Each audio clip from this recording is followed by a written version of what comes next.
안녕하세요. 미카엘 심리상담입니다. 요르단의 라니아 왕비는 1999년 즉위해 현재 재위 중인 요르단 국왕 압둘라 2세의 아내입니다.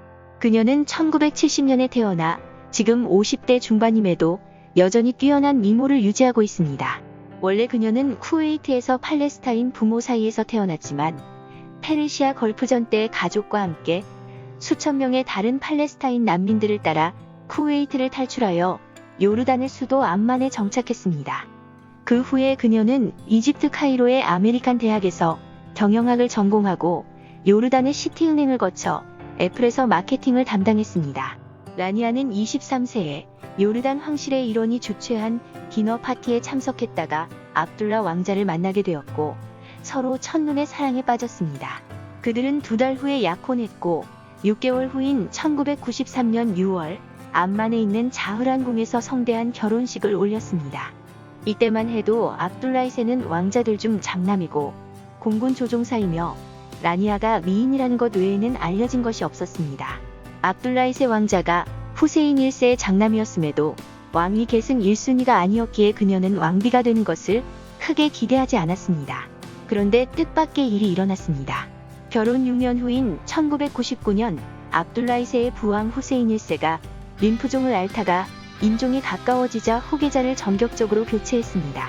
후세인 1세는 요르단의 헌법과 관행에 따라 20년간 왕위 계승 1순위였던 막내 동생 하산 빈탈라를 왕세자로 봉해 놓았는데 후계자를 자신의 장남인 압둘라 2세로 바꾼 것입니다. 여기에는 여러 가지 설이 있으나 가장 많이 알려진 것은 후세인 1세가 동생을 왕세자로 봉해 놓았음에도 아들이 장성하고 자신의 죽음이 가까워지자 아들에게 왕위를 물려주고 싶은 생각이 간절해졌다는 것입니다. 그런데 마땅한 명분이 없었는데 결정타가 된 한 가지 일이 일어났습니다. 후세인 1세의 병세가 악화되었을 때 그의 동생 왕세자 하산이 조만간 왕이 될 것이라는 생각으로 그랬는지 자신의 집무실 인테리어를 국왕 수준으로 싹 바꾸어 샴페인을 일찍 터뜨린 것이었습니다. 그것을 들은 후세인 1세는 분노하여 임종 2주 전에 후계자를 아들로 바꾸고 헌법 개정을 주문했다고 합니다. 압둘라 2세는 그렇게 37살에 요르단의 4대 국왕이 되었고 라니아는 왕비가 되었습니다. 처음에 이것은 요르단 사람들에게 충격이었지만 그들은 곧 압둘라 2세와 라니아 왕비를 받아들였습니다. 그들은 아들들과 딸 둘을 낳고 지금까지 30년 가까이 결혼 생활을 해오고 있지만 여전히 금슬 좋은 부부로 알려져 있습니다. 그렇다 보니 아내를 여럿 두는 중동의 다른 왕들과 달리 지금까지 일부일처를 유지하고 있습니다. 라니아는 요르단의 왕비가 된 후 전 세계의 이목을 집중시켰고 왕비로서의 역할을 무난하게 수행하고 있다는 평가를 받고 있습니다. 왕비 외에도 그녀의 또 다른 정체성을 말하면 전직 애플 직원, 인권운동가, 흠잡을 데 없는 글로벌 패션 아이콘, 그리고 소셜미디어 1000만 팔로워를 거느린 인플루언서입니다. 사실 라니아 왕비는 결혼 전부터 압둘라 2세에게 자신이 쌓은 커리어를 최대한 살려 결혼 후에도 자신이 하고 싶은 일을 하게 해달라고 요청했다고 합니다. 아내를 깊이 사랑한 압둘라 2세는 궁에 요르단 재단을 설립했고 라니아는 재단 기금을 여성을 위한 사업 진흥에 많이 배당하여 여성들의 인권 향상에 앞장섰습니다. 라니아 왕비의 이런 업적들은 서구 세계에도 많이 보도되었습니다. 그녀는 2003년 미국 잡지에서 가장 우아한 여성으로 선정되었을 뿐만 아니라 미국 타임지 표지에도 등장했습니다. 언젠가 그녀는 언론과 인터뷰를 했는데 자신의 삶이 다른 사람들의 눈에는 동화처럼 보인다는 것을 누구보다도 잘 알고 있었습니다. 그녀는 그것에 대한 질문을 받을 때마다 왕비로서 사는 것은 결코 동화 같은 삶이 아니며 크고 진지한 사업체를 운영하는 것과 같다고 단호하게 말합니다. 두 번째는 자연 경관이 그림처럼 아름답고 한때 행복 지수가 높았지만 비교적 가난한 나라로 알려진 부탄의 왕비 제선 페마에 대한 것입니다. 부탄은 인도와 티베트 사이의 평균 해발 3000m가 넘는 히말라야 남쪽 기슭에 위치한 산악 국가로 울창한 원시림, 들꽃이 만발한 산과 계곡, 푸른 바다와 하늘을 자랑하고 있고 눈 덮인 산이 장관을 이루는 것으로 유명합니다. 역사적으로 부탄은 인도와 밀접한 관계에 있었고 국방과 안보는 여전히 인도의 보호 아래 있습니다. 현재 부탄의 인구는 50여만 명인 김해 인구보다 많고 100여만 명인 창원 인구보다 적은 75만 명입니다. 또 부탄은 입헌군주국으로 왕은 상징적 국가 원수에 불과합니다. 부탄의 현재 국왕은 2008년에 즉위한 5대 국왕 지금의 케사르 남게엘 왕축입니다. 케사르 왕축은 180cm의 큰 키, 부탄에서 잘생긴 것으로 평가받는 외모뿐만 아니라 영국 옥스퍼드대에서 석사를 받은 재원으로 알려져 있습니다. 한마디로 그는 어릴 때부터 모든 부탄 소녀들에게 동경의 대상인 왕자였습니다.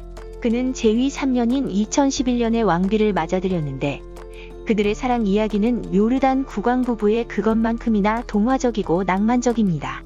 그가 왕비로 맞아들인 여성은 10살 어린 21세의 제선 페마였습니다. 어떻게 보면 신데렐라나 다름없었지만 그들의 사랑에는 전설처럼 전해지는 이야기가 있습니다. 제선 페마는 아버지가 파일럿인 평민 출신으로 조건으로는 국왕의 결혼 상대자가 될 수 없었습니다. 그런데 그들은 한 가지 강렬한 추억을 공유하고 있었습니다. 그들이 처음 만난 것은 케사르 왕자가 17살에 가족 피크닉을 갔을 때였습니다. 그때 그는 7살의 예쁜 소녀 페마를 보고 매료되었습니다.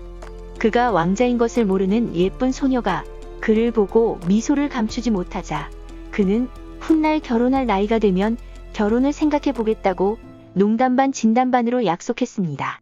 그 후에 그는 미국과 영국으로 건너가 대학을 다녔습니다. 그녀 역시 성장하여 인도와 영국에서 공부를 했습니다. 그런데 그들은 성인이 된 후에 다시 만났고 진짜 사랑에 빠졌습니다.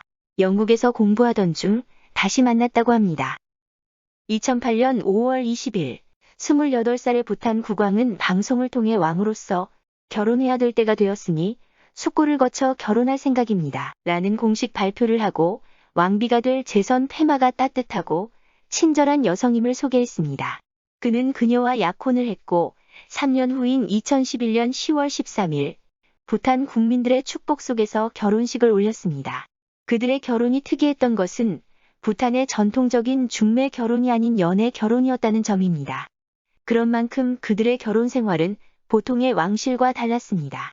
부탄에서는 일부 다처가 허용되지만 케사르 남게엘 왕축 국왕은 제선 페마 하나만 보고 살아갈 것이다라며 강력한 일부 일처의 뜻을 밝혔고 여전히 그 약속을 지키고 있습니다. 그는 제선 페마와의 사이에 이남일녀를 두었습니다. 제선 페마는 부탄의 왕비가 된 후 남편과 동반하여 세계의 여러 행사에 참여하거나 남편과 부탄을 직접 걸어다니며 국민들의 삶을 보살피는 일을 하고 있습니다. 그녀는 항상 부탄 전통 의상을 입고 다니는데 이것 때문인지 그녀 역시 부탄에서 패션 아이콘으로 통하고 있습니다. 흔히 동화는 동화일 뿐 현실은 다르다고 말하지만 요르단의 왕비도 부탄의 왕비도 동화 속에서나 볼 수 있는 꿈에 그리던 왕자와 결혼했으니 죽을 때까지 행복하게 사는 것만 이루어진다면 말 그대로 동화 속의 완벽한 주인공이지 않을까요? 감사합니다.